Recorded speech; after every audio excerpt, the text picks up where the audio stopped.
बैठक म्हणजे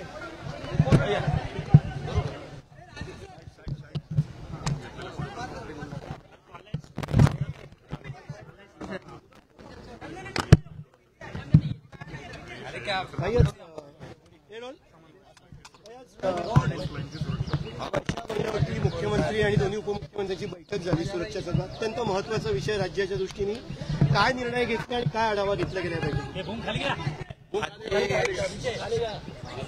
यापूर्वी देखील आपली राज्य सरकारची इंटरनल जी सिस्टीम आहे त्यांच्याबरोबर एक बैठक झाली होती मुख्यमंत्री महोदयांच्या अध्यक्षतेखाली। परंतु आजची बैठक अतिशय महत्त्वाची होती, कारण civil defence, army, navy, air force, coast guard यांच्याबरोबर एक बैठक झाली, कोऑर्डिनेशनची बैठक झालेली आहे आणि त्यामध्ये अनेक मुद्द्यांवर चर्चा झाली। सुरक्षेचा विषय महत्त्वाचा होता आणि आपल्याला कुठल्याही परिस्थितीमध्ये मुंबई ही आपली भारताची आर्थिक राजधानी आहे आणि यापूर्वी देखील अतिरेक्यांनी मुंबईला 26/11 असेल किंबहुना मुंबईत साखळी बॉम्ब असतील, मालिका असेल, अशा प्रकारे मुंबईला टार्गेट केलं होतं। त्यामुळे मुंबई एकदम पूर्णपणे मुंबई आणि महाराष्ट्राची सुरक्षा अतिशय फुलप्रूफ असली पाहिजे आणि त्या बाबतीमध्ये काय उपाययोजना करायच्या या बाबतीमध्ये चर्चा झाली। सरकारच्या वतीने पूर्णपणे आर्मी, नेव्ही, एअरफोर्स, कोस्ट गार्डला पूर्णपणे काय काय सहकार्य हवं त्याच्याबद्दल चर्चा झालेली आहे आणि त्याचबरोबर एक डिफेन्स आणि आपलं राज्य सरकार यांचं कोऑर्डिनेशन असलं पाहिजे,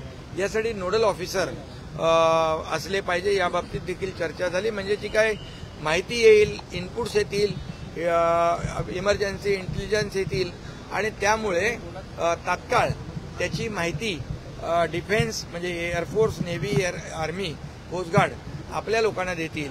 आपलं देखील डिझास्टर मॅनेजमेंट आहे, बाकी सिव्हिल डिफेन्स आहे, ही सगळी जी टीम आहे हे टीमवर्क करण्याचा निर्णय या बैठकीमध्ये झालेला आहे आणि त्याचबरोबर या ठिकाणी जे आपले व्हायटल इन्स्टॉलेशन आहेत, व्हायटल जे काय आपले प्रोजेक्ट आहेत त्याची देखील सुरक्षा या ठिकाणी ते करण्याची या ठिकाणी त्याच्यावर चर्चा झाली आणि एकंदरीत सायबर सिक्युरिटी ज्या काही आहेत त्या आपलं स्टॉक एक्सचेंज आहे, आरबीआय आहे, या सगळ्याच ज्या काही व्हायटल इन्स्टॉलेशन आहेत, BRC आहे, मग CST आहे, इतरही ज्या काही आपल्या महत्त्वाच्या ज्या काही संस्था आहेत यांची सुरक्षा देखील त्याच्यावर देखील चर्चा झाली। सायबर सुरक्षेवर चर्चा झाली आणि जेव्हा अशी काही आवश्यकता भासेल त्यावेळेस आपल्या डिफेन्सला पूर्णपणे राज्य सरकारच्या माध्यमातून जे जे काही आवश्यक आहे हे सगळी मदत देण्याच्या वर देखील निर्णय झालेला आहे। त्याचबरोबर सोशल मीडियावर ज्या काही चुकीच्या बातम्या पसरवल्या जातात मग त्याला देखील काउंटर कसं करायचं हे देखील या ठिकाणी आपण केलं पाहिजे आणि एकंदरीत पूर्णपणे जे आज आपल्या बॉर्डरवर आपले सैनिक लढतायत त्यांचा हौसला बुलंद आहे आणि ते आपल्या तिन्ही दलांचं मी त्या बैठकीत देखील अभिनंदन केलेलं आहे, कारण आपण जशाच तसं धडा त्यांना शिकवलाय। पाकिस्तानला एवढं वाटलं नव्हतं की अगदी लाहोर आणि दुसरे कराची आणि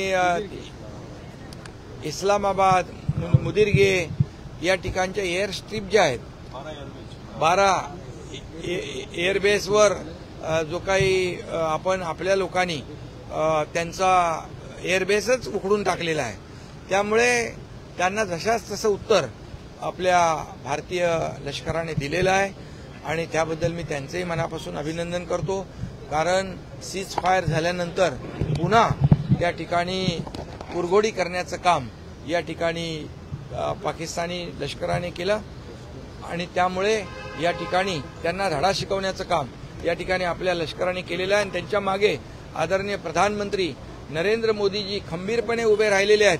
त्यांनी कुठलाही कॉम्प्रोमाइज या ठिकाणी आपल्या दहशतवादाच्या विरोधामध्ये किंवा देशाच्या सुरक्षेमध्ये कुठलीही तडजोड नाही आणि यापुढे आतंकवादी हमले म्हणजे त्याला युद्ध म्हणून ट्रीट केलं जाईल अशा प्रकारची कठोर भूमिका घेतलेली आहे आणि त्यामुळे त्यामुळे या ठिकाणी खूप आपल्या लष्कराने जी कामगिरी केलेली आहे ती अतिशय उत्तम आहे आणि पाकिस्तानला धडा एवढं वाटलं नव्हतं की 12-13 एअरबेस आपले उडवले जातील आणि म्हणजे जी कारवाई केलेली आहे ती देशवासियांना गौरवास्पद आहे आणि म्हणूनच त्याचबरोबर आपला जो 720 किलोमीटरचा कोस्टलाईन एरिया आहे, कोस्टलाईन एरिया जिथून हा समुद्रमार्गे कसा आला होता त्यावर देखील चर्चा झालेली आहे की जे आपले जे लँडिंग पॉइंट आहेत या लँडिंग पॉइंटवर देखील सुरक्षितपणे आपल्याला त्याची सुरक्षा कशी करायची, त्याचबरोबर जे बोट आहेत आपल्या फिशरमॅनच्या बोटी असतील त्याचं आयडेंटिफिकेशन झालं पाहिजे, नाहीतर विदाऊट कोणीतरी एक कुठली अनोळखी बोट येऊन या ठिकाणी येता कामा नये म्हणून त्याला आपण काय त्याला म्हणतो आपण कोड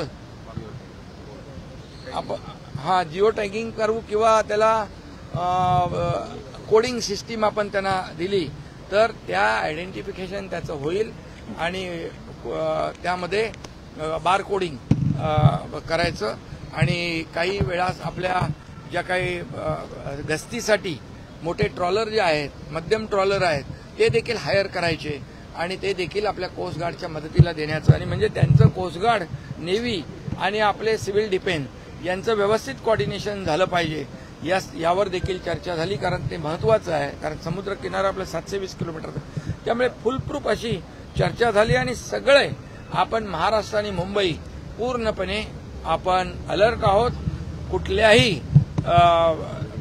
कुठल्याही याचा सामना करण्यासाठी पूर्ण आपण आपलं राज्य तयार आहे.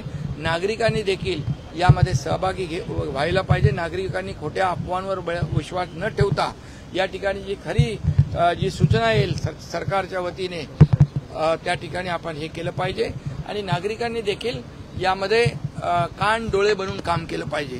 शेवटी हे नागरिकांसाठी, जनतेसाठीच आपण हे सगळं करतोय. दुसरा विषय होता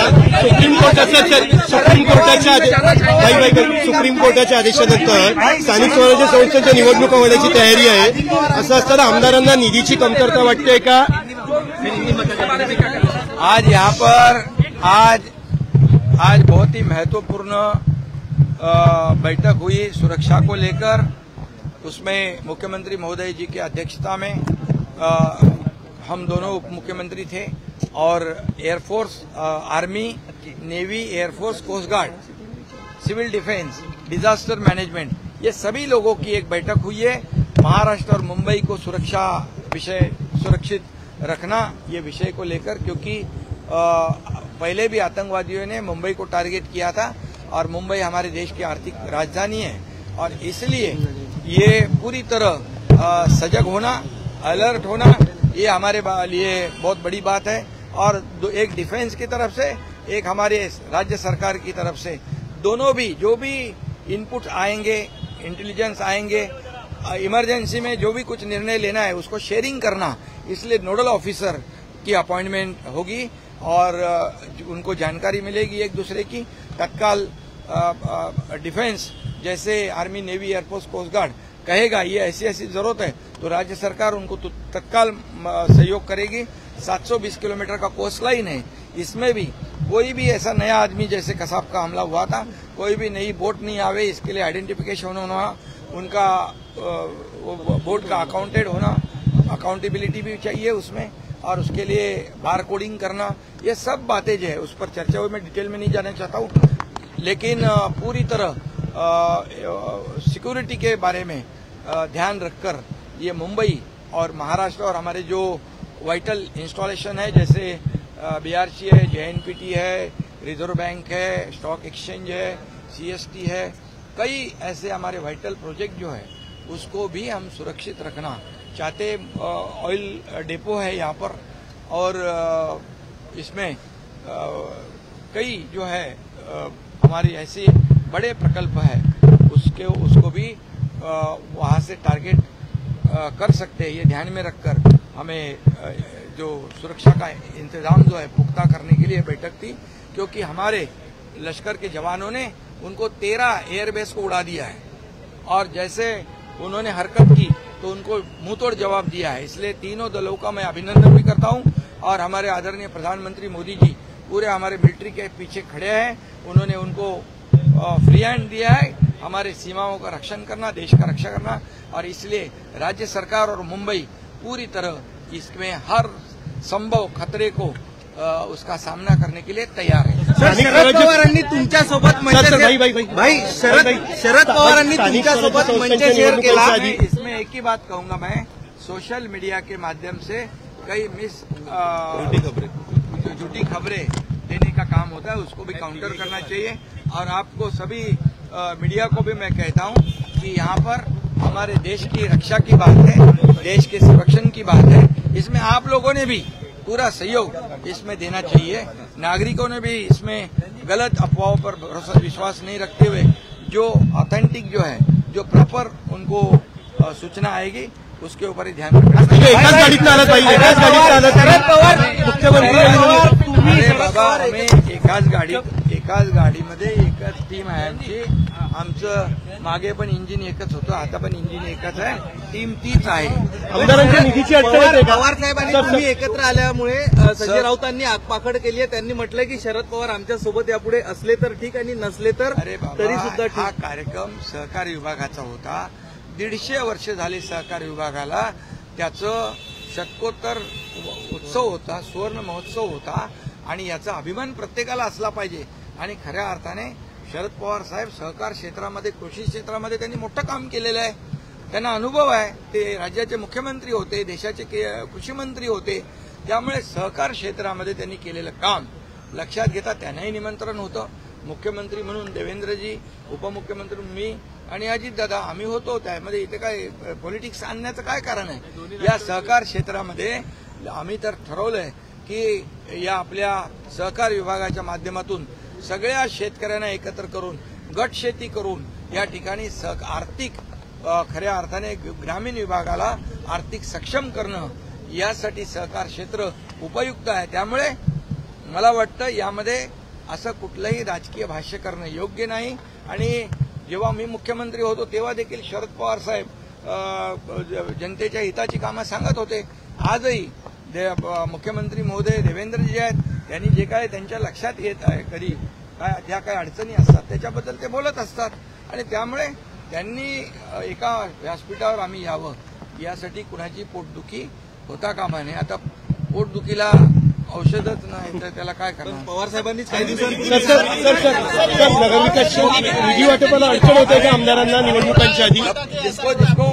जिसको पेट दर्द हो रहा है उसके लिए बाळासाहेब ठाकरे आपला दवाखाना खोला हमने।